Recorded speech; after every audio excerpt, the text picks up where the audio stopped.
Okay, folks, we're back here on this show. And you know what I love about this show is that I talk to people, I talk to the youth that I can figure they're up to something big, man. Now, I'm going to be talking to two young people today.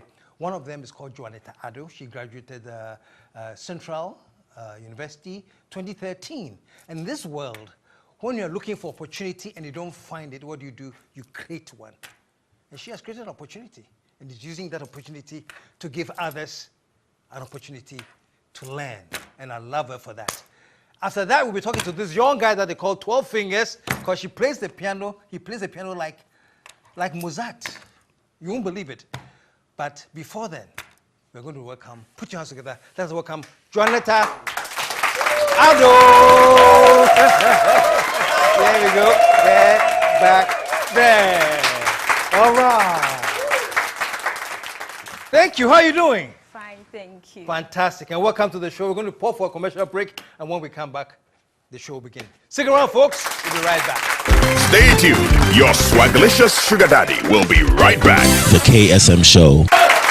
We're back. And as I was saying in the beginning, you know, in this world, you can either create the opportunity or you can look for the opportunity.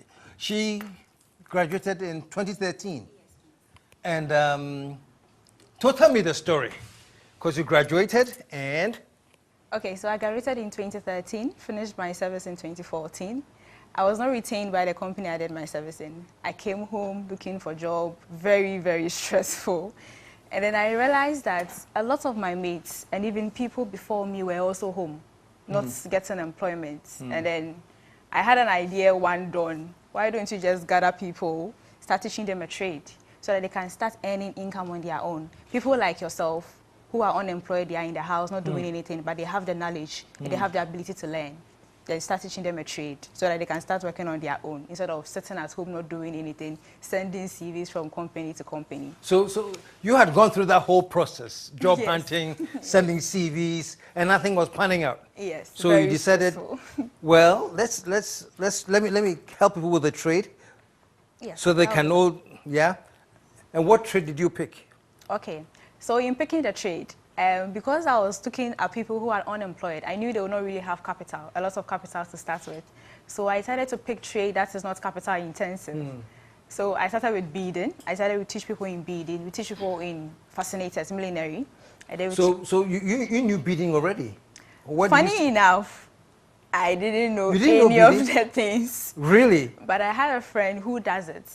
So I spoke with her, how much does it involve to start up? And I realized it's something that you can start and it's not very capital intensive. And I was like, okay, fine, let's do it. Wow. So, I mean, how much had you done yourself to get to the point where you're confident that you can now train people and set up an... I had not done much, but I didn't want that to deter me. So I called my friends, my mates. The lady who teaches the beading is my mate from Central University as well. I called my mates and friends from secondary school, university that do it.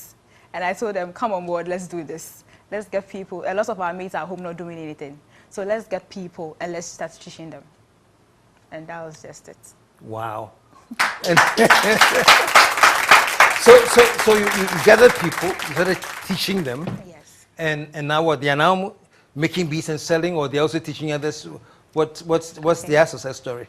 Most of them make and sell. One other person teaches. Some of them have now joined the team because now we go outside Accra. So most of them have also joined the team, and then now we all go together. So some are making, some are teaching, and then others are still working with us. I love the story. And it's called the HYMA Academy? HYMA Academy. How many students do you have now? Over 150. You have 150 students? Over 150. Over 150? Yes. Learning bead making? Yes, please. Let's now just pause for a second. Let us look at some samples of what they make with beads. Take a look at this. You know what, do you woman? This is what similar from Olagatenga. Tell them something to me, man. Alright. And smooth.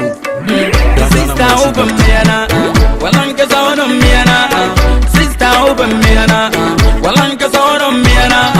Sister open me ana. Walanka sound on me.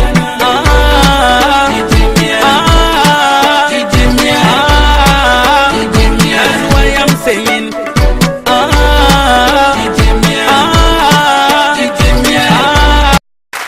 So beautiful. So these are the kinds of stuff you make and the kind of stuff you sell. Yes, please. Wow.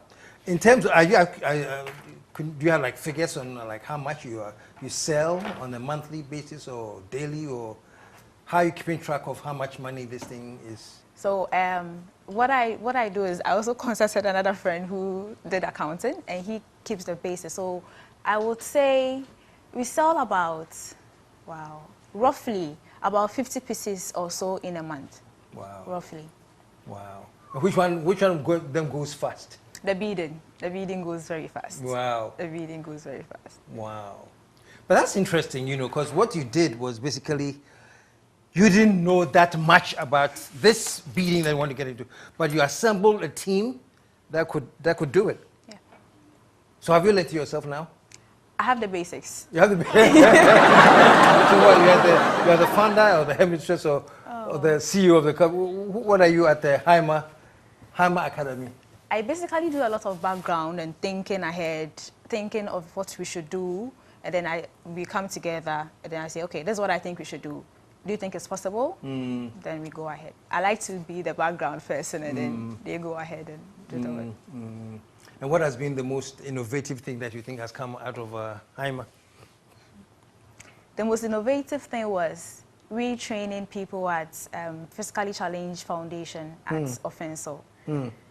I didn't think it was possible. Wow. I mean, how are you going to teach them? But it really impacted me, and it taught me a lot during that 1 week that we were there. You told them it was a program for a week's program? It was a week's program. Yeah. It was a week's program. Wow. That's interesting. So now let's get personal. What, outside of your beats and the teaching and everything, how do you relax? What do you do to just cool off? I read. You read? I like traveling too, but mostly reading. What kind of books do you like? I Or read. Story? I read everything.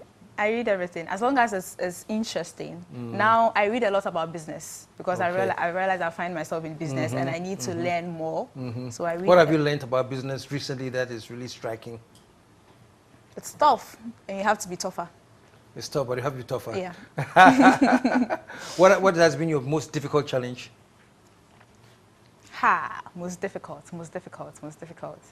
I think my most difficult challenge has been getting the team together, getting everyone on board, making sure that we are all at the same place, we are all passionate about what we are doing. I realize that once you are passionate, you give it off from your heart. I don't have to force you to do something. So getting everyone in sync with the dream and with the vision, I think that's what has been a bit challenging. Get everyone in sync with the dream and the vision. Yeah. You can write a book. Are you dating? What's it? We're all waiting for this question, you know. I'm not dating.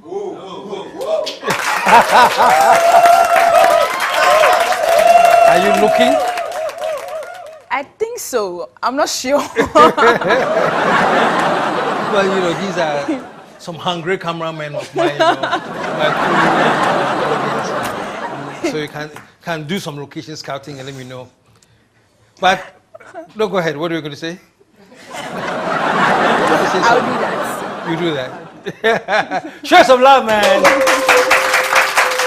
No, I think it's a very interesting, should I call it testimony, that she created the opportunity. And for all of you youth out there, think like that, you know.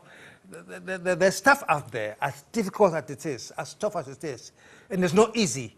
But when you persevere, you break through something, man. And she has done it. What's the future plan? We want to train all over Ghana. You want to train all over Ghana? Yes, all over Ghana. Wow. The unemployment is a Ghana problem, not an Accra problem. So all over Ghana. Okay, fantastic, man. Show some love, man. Show some love, man. And she wants to trade all over Ghana. Take that small step and then go by increments. Thank you so much. And I'm very, very inspired by your story. Stick around, folks. We'll be right back. If you reach for that remote, I will bite you. The KSM Show will be right back.